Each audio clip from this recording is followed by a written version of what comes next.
So as you look back on what you've built, what would you say is the best decision you made, and what was the biggest regret you have so far in what you did, what you built?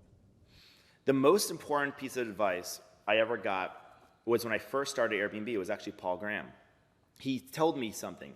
He said, it's better to have 100 people love your service than have 1,000,000 people that are kind of like your service but a little apathetic. He should start with a small group and perfect your product. Do things that don't scale.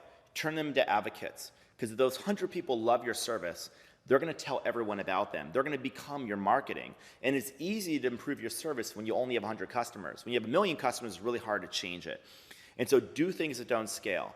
Go above and beyond. And that was something we did. And I think that really helped explain why we were so successful. I think the biggest mistake I made was when you're in your 20s and you never imagined being an entrepreneur, and suddenly you're a multi-billion-dollar company and somebody gives you billions of dollars and you hit on something that's hugely successful, you tend to start to believe that you can do anything, and you try to do everything. You try to do everything at the same time.